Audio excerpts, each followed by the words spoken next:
So the number one thing is, yes, your heart is going to take a pounding, but let's figure it out. Most marathon runners that come to our nutrition clinic for a nutrition plan, the running coaches are telling them, please lose some weight. Why do you want to lose some weight? Because your knees, basically your knees are flexing thousands of times when you're running. Okay? And basically what's going to happen is that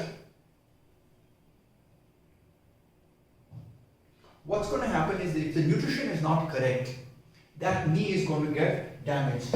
So number one tip to you, if you need to get into marathon shape, first lose some weight. Use diet and nutrition to help you drop some weight so that when you strike the ground, the force exerted on this knee area is 1.5 times your body weight.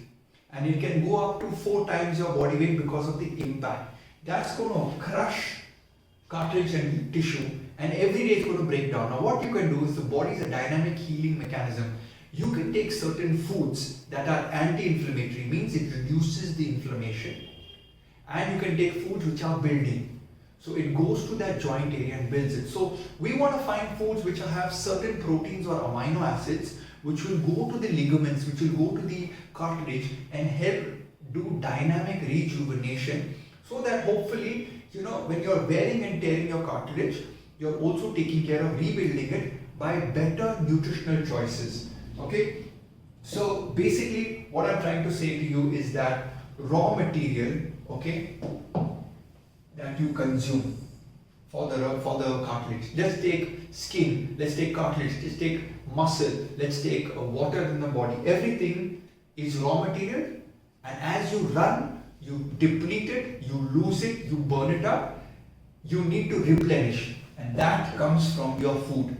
If your food is structured like your marathon training, if your food is structured like your equipment that you buy, your shoes, the gear, then you are going to have a faster timing and a lesser damage or injury, and possibly save yourself from collapsing during a marathon. So this is really important. Okay.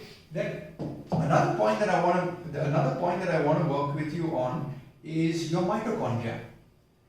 Imagine mitochondria like Duracell batteries in every cell of your body. When you're not a marathon runner, you may have very little mitochondria in each cell. So you can have maybe 10-15 guys. But when you start running and you get to your peak, like Nitin Rawat may be at its peak having 70-80 mitochondria per cell. So those mitochondria are the powerhouses which generate the velocity and force to move your body. And that requires the glucose, that requires the energy, that requires the amino acids. So what if you're not giving enough nutrition to your mitochondria? There are foods that boost mitochondria content. They indirectly begin to boost your VO2 max, which is your maximum oxygen carrying capacity. So the better the oxygen carrying capacity, the faster you can run. So one food that I love, beetroot. Beetroot actually increases your ability to run longer because of the nitrates in it. Another food that I can actually improve timings, and it's not a food, it's a supplement, is L-carnitine, because it's a lactic acid buffer and it's a fat shuttler. So it shuttles fat from outside the cell into the cell, delivers it to the mitochondria, so it's a secondary source of energy. So glycogen or glucose is one source of energy, and fat can be an alternate source of energy if you use L-carnitine. So that's one free tip for you.